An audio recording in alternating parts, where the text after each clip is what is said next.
que possamos ter o alvo de caminhar cada vez mais dignamente diante do Senhor, tendo vidas puras e tendo um testemunho contagiante, um testemunho que inspire as pessoas a quererem abraçar a Cristo como Salvador e Senhor. Quantos têm a Bíblia nesta manhã? Quantos têm? Ótimo, ergam na ótimo. Nós vamos continuar o nosso exame da carta de Paulo aos Filipenses. Hoje é a 30ª mensagem sequencial, número 30, desde que nós começamos lá em cima em Filipenses 1:1. Chegamos neste bloco, Filipenses 2, 14 a 16, fizemos a primeira explanação deste bloco, desses 3 versículos domingo passado, e este domingo vamos concluir com o auxílio do Senhor. Filipenses 2, 14 a 16, eu leio a partir da ARA, acompanha comigo na tua tradução. Fazei tudo sem murmurações nem contendas, para que vos torneis irrepreensíveis e sinceros, filhos de Deus inculpáveis, no meio de uma geração pervertida e corrupta, na qual resplandeceis como luzeiros no mundo, preservando a palavra da vida, para que, no dia de Cristo, eu me glorie de que não corri em vão, nem me esforcei inutilmente. Pai querido, que a Tua palavra encontre lugar nos nossos corações.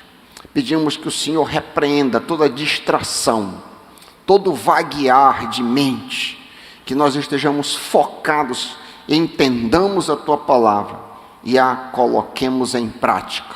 É nossa oração, no nome e pelo amor de Jesus. Amém. Queria que você deixasse o texto aberto no seu colo. Você lembra, eu tenho repetido várias vezes, que este longo segmento que nós estamos terminando hoje, começa lá em cima, bate o olho lá em cima, no 1:27. Olha lá em cima no 1:27. Acima de tudo, vivei de modo digno do Evangelho. Bate o olho, mas para que viver? Para que viver do modo digno? Bate o olho lá no 2:16. Para que sejais irrepreensíveis e sinceros, filhos de Deus inculpáveis, no meio de uma geração pervertida e corrupta, na qual vocês brilham como luzeiros do mundo. Então, um parêntese aberto lá no 2:27 e é finalmente concluído aqui embaixo no 2:16. Essa vida digna que Paulo nos chama a viver, no 1:27, envolve 3 grandes pontos, 3 grandes ênfases. A busca por humildade, Filipenses 2, 1 a 11, a gente trabalhou aqui, fizemos 8 pregações em cima dessa busca por humildade. Em segundo lugar, essa vida digna envolve buscar ser obediente, não apenas na minha presença, mas na minha ausência, diz Paulo. Trabalhem a salvação, busquem ser santos, ele diz. Filipenses 2, 12 e 13. Fizemos, se eu não me engano, 4 pregações em cima desta sessão. E finalmente, esta vida digna, ela envolve a morte da murmuração, como está escrito aqui por trás. A morte da murmuração. Resumindo, um cristão maduro, um cristão que deseja crescer, é humilde, é obediente e não se queixa de nada. Não vive reclamando. O direto oposto disso, um cristão imaturo, um cristão que vive de uma maneira indigna do Evangelho, ele é orgulhoso, desobediente e vive reclamando. Nós já examinamos detidamente, domingo passado, o primeiro versículo, o versículo 14. Fazei tudo sem murmurações nem contendas. Vimos que a marca do povo de Deus, a marca de Israel no começo da sua caminhada ali no deserto, era a murmuração. Os filhos de Israel viviam murmurando, reclamando o tempo todo.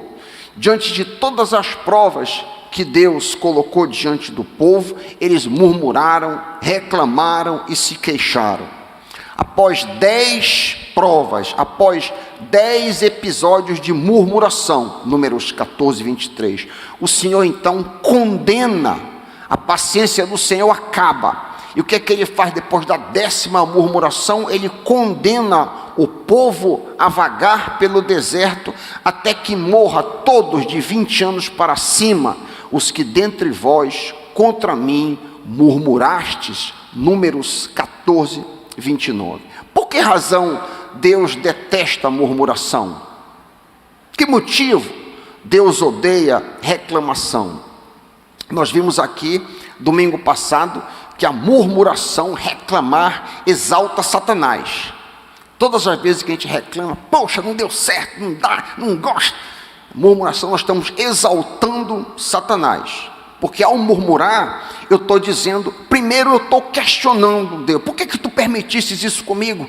Isso aconteceu na minha vida, esse acidente de carro, estou no hospital. Essa murmuração, eu estou ou questionando a obra de Deus, ou então eu estou dizendo que ele não está no controle.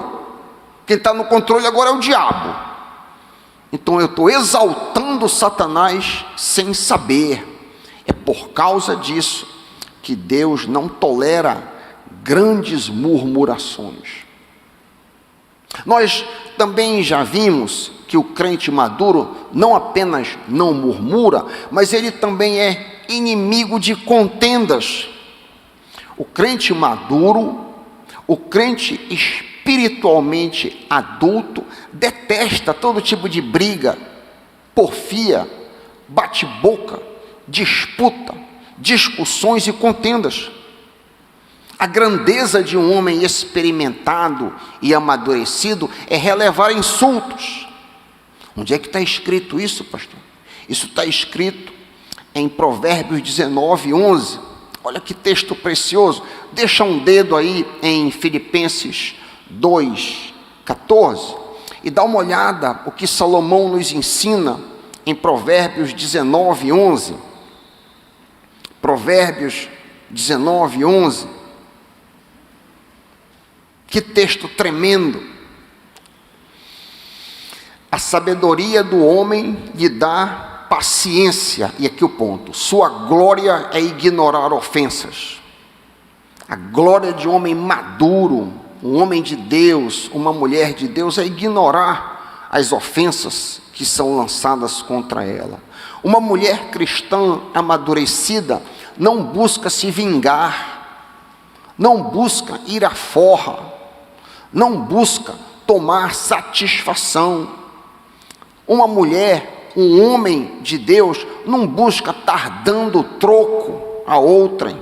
No termo popular, uma pessoa amadurecida detesta barraco, para usar um termo muito comum que vocês conhecem.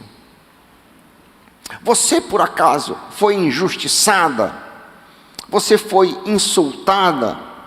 Você foi maltratada? Não se vingue.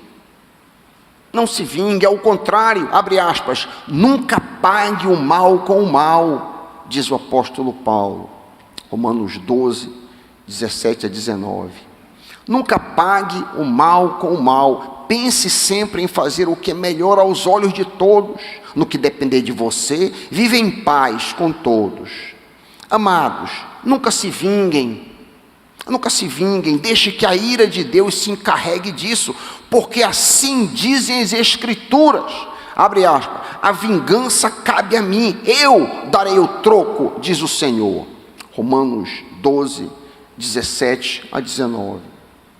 Todas as vezes que formos reclamar e contender, é muito bom nós meditarmos no que diz o profeta Jeremias. Esse é um outro texto tremendo também. Olha o que diz Jeremias em Lamentações 3, 39.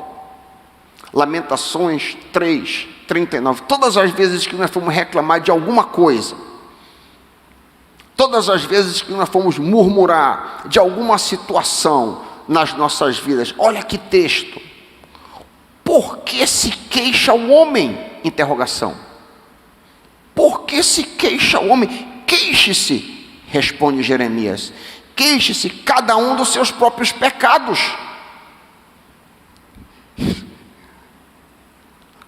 Isso nos deixa, puxa, quer se queixar? Te queixa dos teus pecados, diz Jeremias.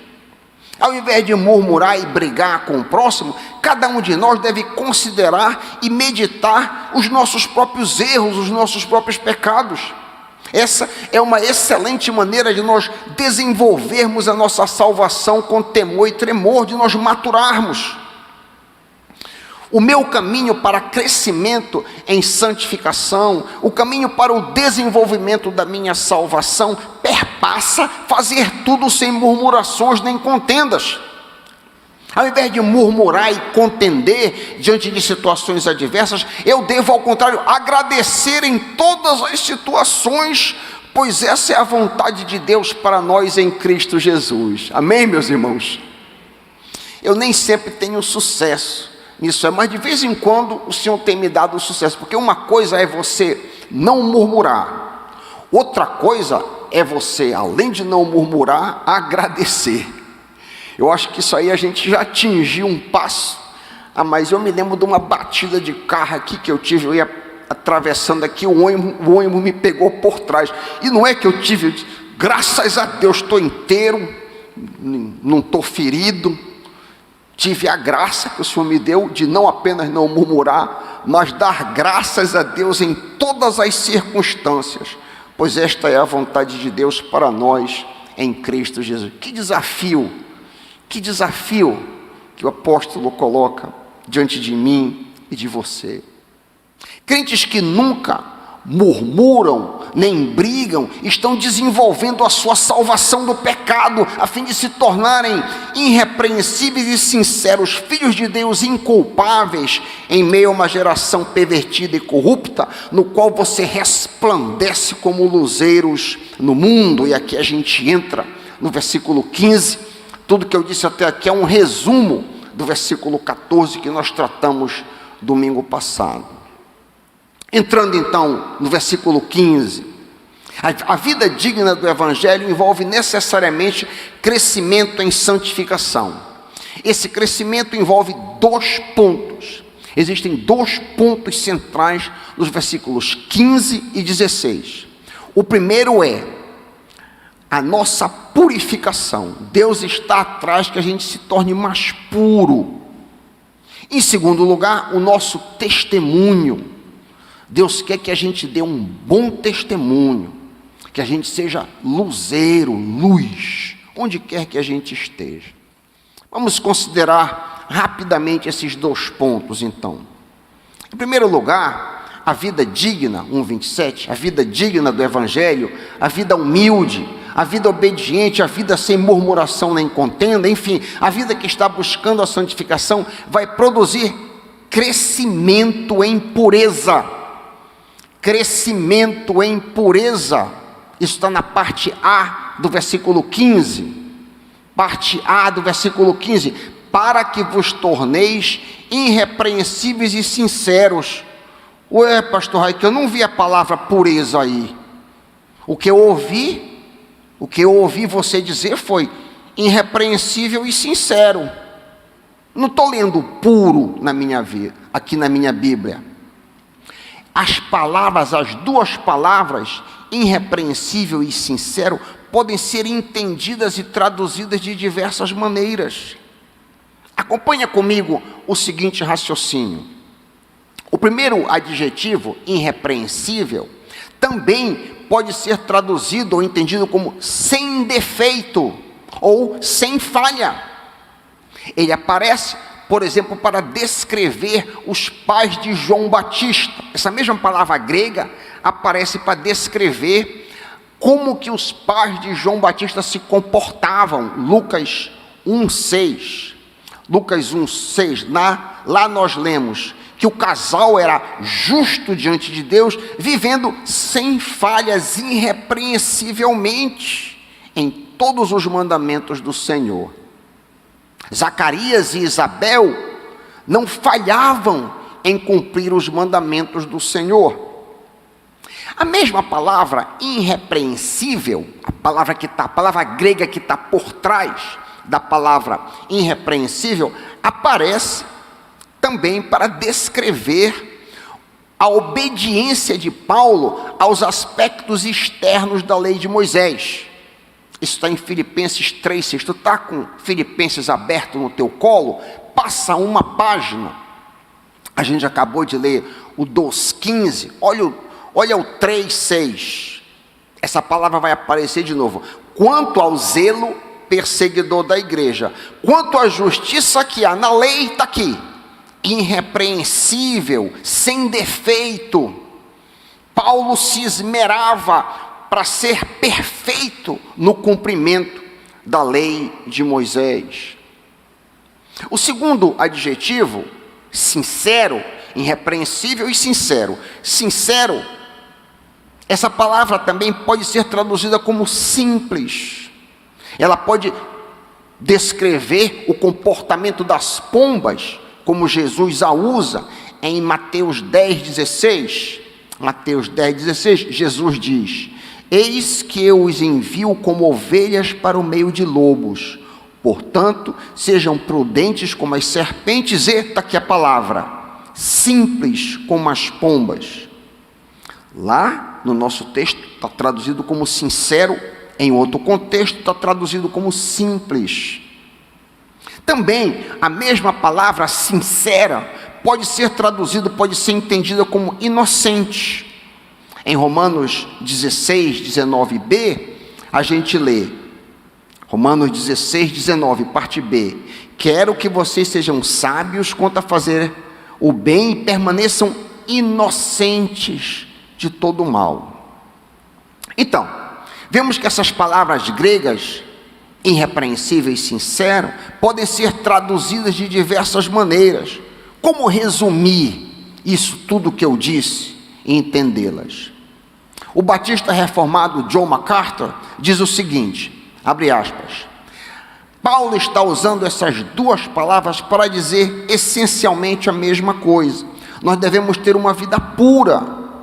A pureza de vida implica em não ter falhas, não ter defeitos e viver inocentemente. Então, pureza resume tudo que ele está querendo dizer aqui ao citar irrepreensível e sincero. Amém? Estamos juntos? Além dele citar essas palavras, irrepreensível e sincero, ele ainda diz, se a gente avançar um pouquinho no verso, filhos de Deus inculpáveis. São o próximo termo na parte B do versículo 15. Para que sejais irrepreensíveis e sinceros, filhos de Deus. Para aí. Filhos de Deus. O Novo Testamento revela que só quem é filho de Deus são aqueles que receberam a Cristo como Salvador e Senhor. João 1,12. Esta verdade é uma verdade politicamente incorreta, porque a sabedoria popular diz que todo mundo é filho de Deus. Me lembro de já ter ouvido isso no rádio. Todo mundo é filho de Deus. Na realidade, todo mundo é criatura de Deus. É verdade. Todos são criaturas de Deus, porque Deus cria todos. Deus criou, cria e criará todas as pessoas. Portanto, como Criador, então, Deus é aquele que faz todo mundo vir a esse mundo. Mas, isso não faz de todo mundo um filho de Deus.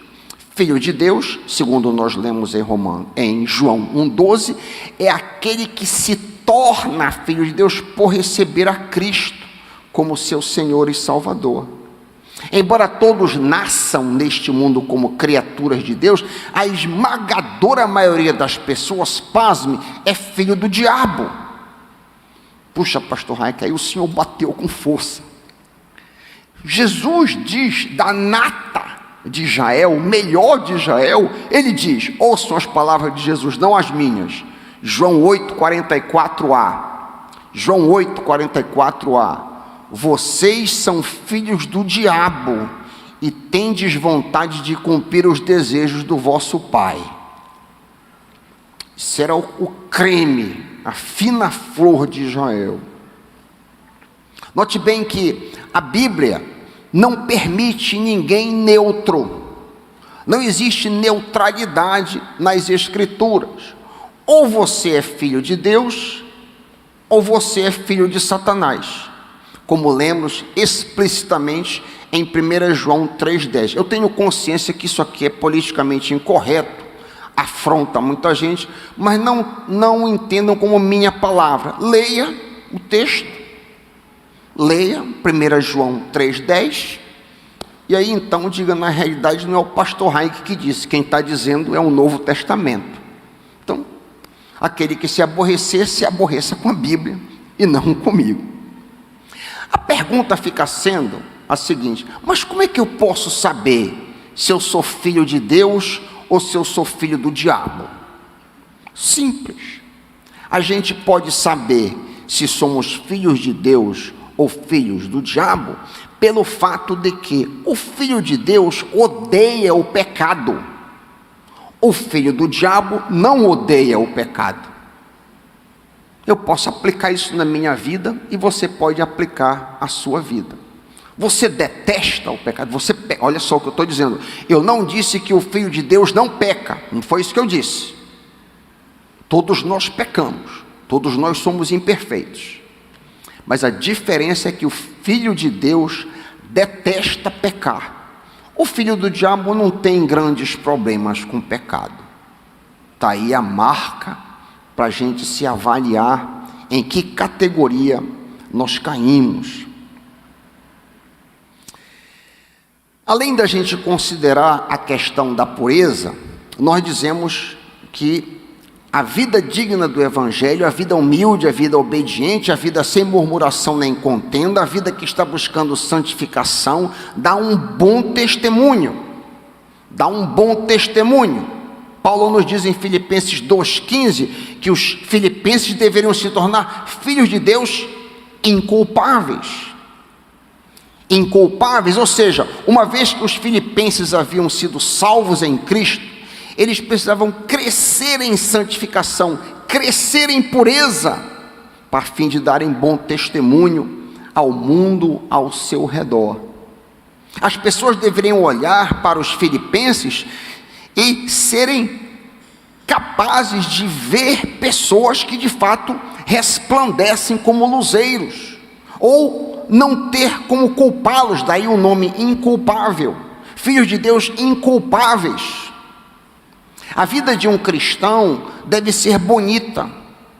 A vida de um cristão, a vida de um crente, deve provocar no ímpio o desejo de se tornar um cristão também. Para que a nossa vida seja bonita, todo tipo de murmuração e contenda deve ser banido.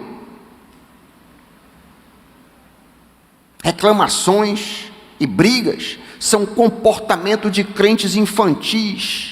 São comportamentos feios que não inspiram ninguém a se tornar um crente. Quem é que é inspirado por um crente que está no trabalho todo o tempo murmurando, reclamando? Ninguém se inspira em alguém que abre a boca, ou que está sempre contendendo, fazendo briga, se tornou conhecido como briguento. Isso não atrai ninguém a Cristo.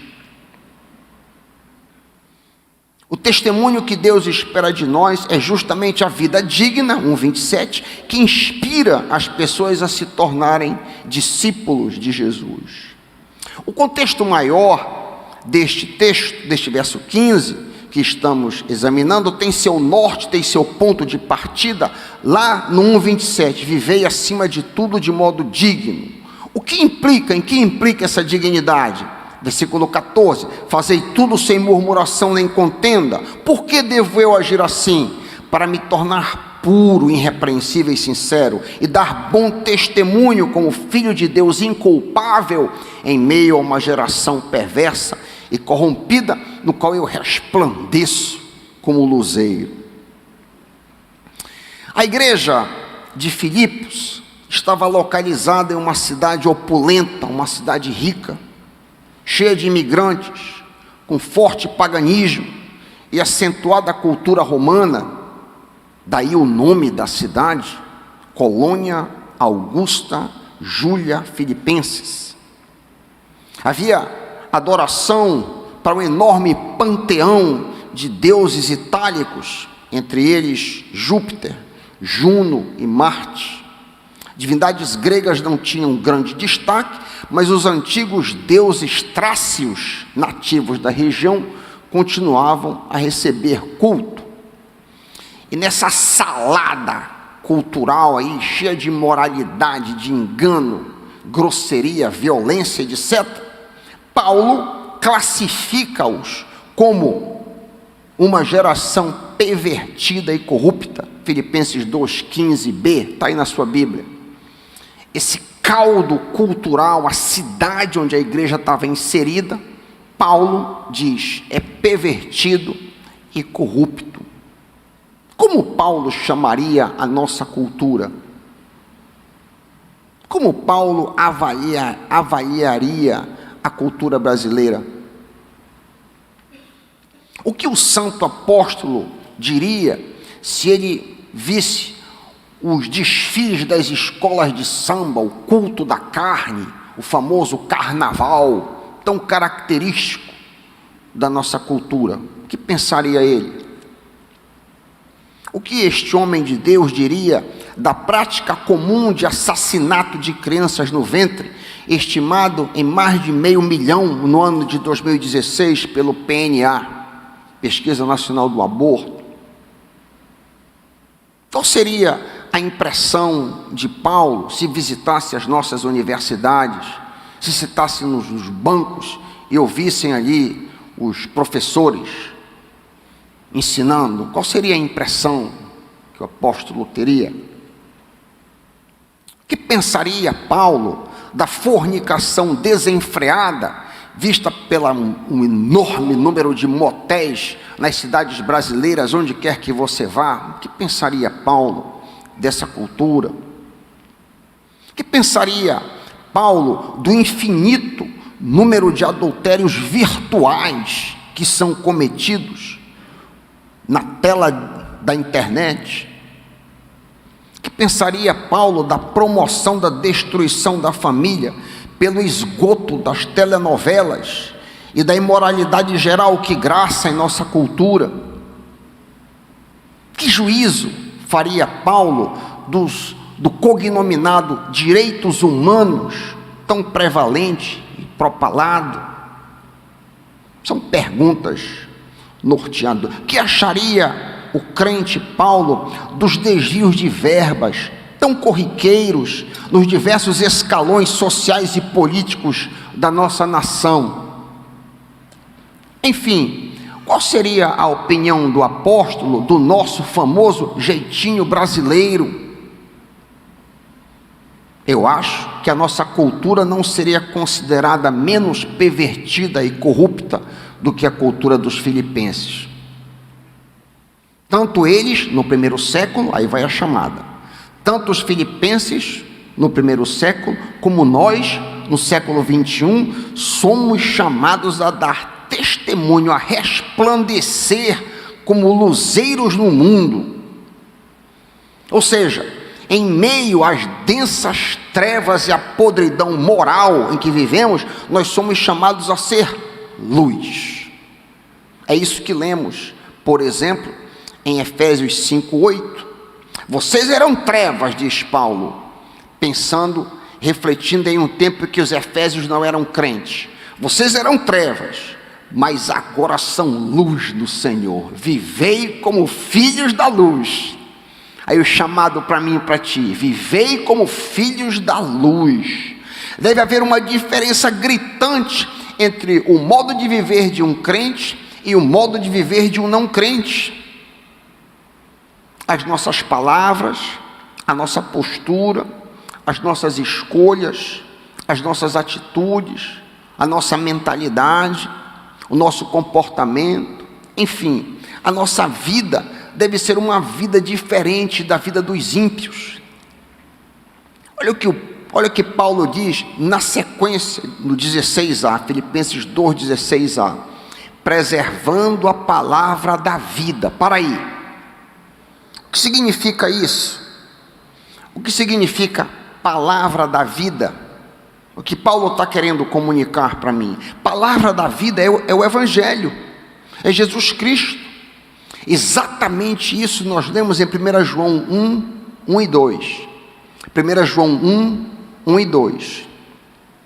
O que era desde o princípio, o que ouvimos, o que vimos com os nossos olhos, o que contemplamos e as nossas mãos apalparam, falando sobre Jesus. João viu, apalpou e contemplou. Isto pregamos a respeito da palavra da vida.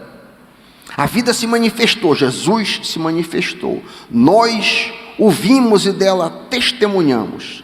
E pregamos a vocês a vida eterna, que estava com o Pai e nos foi manifestado. Então, a palavra da vida é o Evangelho. Tanto na parte final de 2,15, quanto na parte inicial de 2,16, Paulo nos ordena a sermos testemunhas da palavra, testemunhas de Jesus. Uma boa paráfrase de Filipenses 2,15c e 16a, dessa intercessão aí, seria a seguinte: brilhem entre os ímpios como a luz de um farol, mostrando-lhes o Evangelho. Que desafio para mim e para você. Quando de nossa conversão nós recebemos a vida de Deus. Ser salvo, ser crente, ser um cristão genuíno é ser partícipe da natureza divina, conforme lemos em 2 Pedro 1,4. As pessoas ao nosso redor precisam ver a realidade desta vida em nós. Consequentemente, eu e você devemos perguntar a nós mesmos: as pessoas enxergam Jesus em mim? Eu fiquei me perguntando. Nós fizemos várias visitas à obstetra, várias visitas, porque a Betina foi diagnosticada com diabetes gestacional. Então deixou de ser uma visita mensal e passou a ser uma visita quinzenal. 15 em 15 dias a gente estava lá. E quando terminaram aquelas várias visitas ao longo dos 9 meses, depois que o neném teve, ele estava presente, e nós fomos para casa, eu fiquei me perguntando: será que esse médico viu Jesus em mim? Será que... Por que teve tantos encontros? É uma pergunta que eu fiz.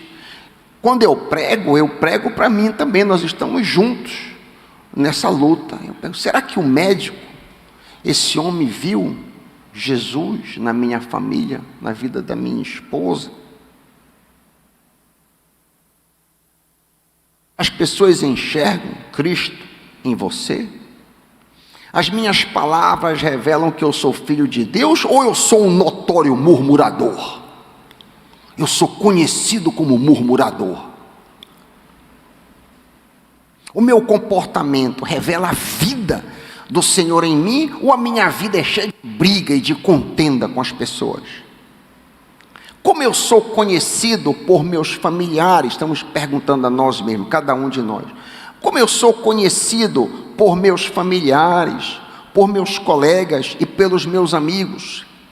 Qual seria a honesta opinião da minha esposa, dos meus filhos, dos meus irmãos na igreja e dos meus companheiros de trabalho sobre o tipo de crente que eu sou?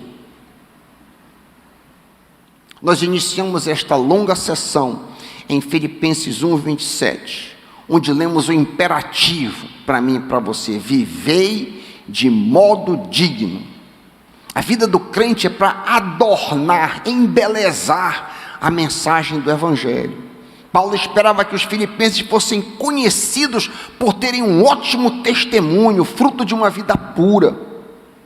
O apóstolo esperava que os filipenses fossem irrepreensíveis e sinceros, filhos de Deus inculpáveis no meio de uma geração pervertida e corrupta, na qual eles resplandeceriam como luz. Se os filipenses respondessem, se eles se comportassem como crentes maduros, então o trabalho do pastor Paulo teria valido a pena. É exatamente isso que ele diz, é exatamente isso que ele fecha aí no versículo 16. Olha a parte B do versículo 16 comigo. Eu leio aqui na NVT. Então, no dia em que Cristo voltar, me orgulharei de saber que não participei da corrida em vão e que não trabalhei inutilmente. O mesmo princípio se aplica a mim. O meu trabalho enquanto pastor desta igreja terá valido a pena se nascer daqui crentes maduros, cristãos de vida pura e santa, pessoas irrepreensíveis e sinceros, que lutem para matar a murmuração, que sejam avessos a contendas. Nenhum de nós é perfeito, mas todos nós somos chamados a avançar e a amadurecer. Que seja esse o nosso objetivo, como filhos de Deus, que desejam viver acima de tudo, de modo digno do Evangelho. Em nome de Jesus, amém.